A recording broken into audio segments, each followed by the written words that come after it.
honestly don't. I don't think that there is a person on the planet who doesn't know what's going on right now. And maybe that makes me naive.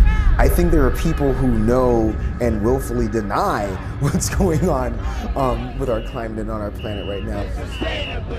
Local actions are going to sort of be what shepherd a global framework for how we address climate change.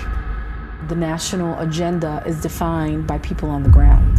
And we really believe that that is going to be the only way that we're going to be able to address climate change.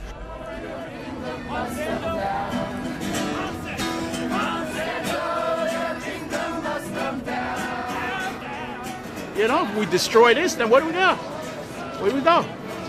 I'm more worried about my nephew, niece, or the future generation who will ask, why didn't you do anything when you had the chance? Back in the 70s at the UN, they had chiefs from different nations trying to explain to everyone what was going to happen, what was happening with the climate, and no one wanted to listen. Now we're at a point where it's almost too late. You know, we're on a deadline. We have to make people understand. We have to get cooperation.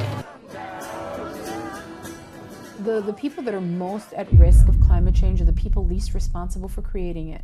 You know, we're talking about the global south, communities of color here and all over the world that are most at risk. And so how do you develop the resources? How do you get what you need so that you can start preparing your people for extreme weather events that are coming? And extreme weather events isn't just water, it's also heat, right? Yes. And it's going to affect our people because we're also not as healthy. Mm-hmm. And we're not as healthy because generation after generation, we have had the worst health care, the worst food, the worst of everything. So our people are particularly susceptible. Climate change is the consequence of all of that. Climate change is the consequences, is the vulnerability of those of us from the front lines, historically living at the intersection of injustice.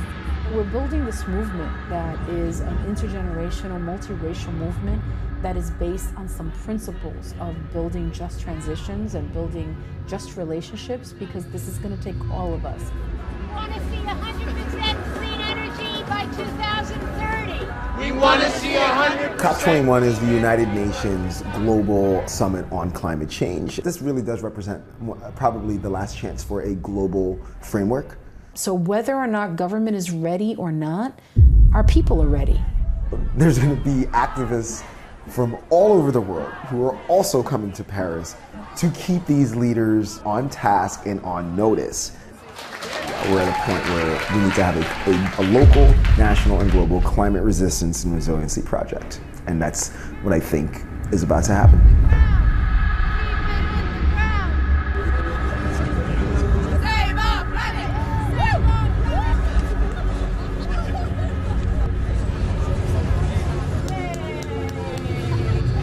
It's always the issue, because the issue is about the world in which we live, but it's also about the resources that we use. And there are some aspects of the terrible conflicts around the world that are related to the competition for resources. So it's important in many ways, but I think the attendance here today on a wet November morning is absolutely brilliant, and I take my hat off literally to all those that have come.